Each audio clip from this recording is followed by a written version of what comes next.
Hey there, I'm here. I hope you're doing well. This is my first video and I'm here to talk about a very interesting topic. I would like to request that you consider my idea for a new video. You don't have to use it if you don't like it, but please let me know what you think. Also, I would appreciate it if you could give me some feedback on how to improve my writing. Thank you and best regards. Okay, so the name of the video I want to suggest is called The Woman Who Appears Only in the Mirror. It's a horror story. Here's a short summary. A man wakes up one morning to find his wife standing over him in the mirror, reflecting an evil grin. She had died 3 years ago. What is he going to do? Let's go. A knock at the door. That was the last thing David heard before the world went black. Now he was lying somewhere in darkness, unable to move or make a sound. He felt something wet trickle down his face, but when he tried to wipe it away, his hand came back bloody. Panic started to set in, squeezing his chest, making it hard to breathe. Then he remembered the nightmare he'd been having, a nightmare that always ended the same way, with the creature standing over him and his blood on its hands. He bolted upright in bed, gasping for air. But then he saw her. His wife stood by the mirror, dressed in the white nightgown he bought her for their anniversary, the one with the lace trim and the pearl buttons. It was the first thing he noticed because she never wore it. She hated anything that made her look fat. "What are you doing?" he croaked out, staring at her through the reflection. "Can't a girl get some privacy in this house?" She snapped back at him, and that was when he realized she wasn't looking at him, she was looking at herself. David watched as she turned slowly, as if she hadn't realized he was awake. Her back was to him now, and he couldn't see her face, but he could hear the smile in her voice. "You look tired," she said, still not turning around. "Go back to sleep, darling." He did as he was told, but he couldn't take his eyes off her. What was she doing? Why did she wear that dress only once in their 5 years of marriage? And why was she admiring her reflection so much? Was it really just for privacy? The longer he watched her, the more he felt dread fill him. He wanted to call out to her again, to demand an answer, but he couldn't bring himself to speak. Fear kept him glued to the mattress, paralyzed with 1,000 questions that would never be answered. He watched until she finally turned back around. The smile he had dreaded seeing was plastered on her face. "Sleep tight," she purred, and David knew he would never sleep again. He didn't move, didn't blink, didn't even breathe. He just kept watching as she walked away from the mirror and headed toward their bedroom door.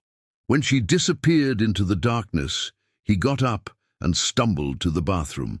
The first thing he saw was his own reflection staring back at him, pale and shaken, with dark circles under his bloodshot eyes. Then he looked down and saw the blood on his hands. It wasn't from a dream. It was real. He had killed her. He remembered then the argument they'd had the night before, how she had mocked him for being such a coward, for being afraid of the dark. And then the scream when he had accidentally hit her, meant to push her away, not pull her closer. He had buried her in the backyard after calling a friend to help him. At least he had done that right, or had he? He ran outside and frantically started digging in the soft earth where he had hidden her body. But when he was sure he had found it, there was nothing there. Just a few days earlier, he had seen her ghost for the first time. He had been home alone when he had heard footsteps on the stairs. Footsteps he knew all too well because they were his wife's. He had screamed and ran and hid under the table in the living room until the coast was clear. And when he emerged, there she was, sitting on the sofa in the living room, staring at him. Her eyes were wide and empty, like those of a corpse. But what scared him the most was her smile, a cruel, mocking smile that seemed to say, "I am death." Since then, he had seen her ghost every day, sometimes in the corner of his eye, sometimes out of the window, always there, always watching. Sometimes she was standing in the mirror, smiling at her own reflection. The thought That she was stuck in the mirror and couldn't escape made him feel a strange sense of comfort. Maybe she was trapped in there and couldn't hurt him anymore. Or maybe, just maybe, she had never left. He thought about that as he stood there staring at the mirror.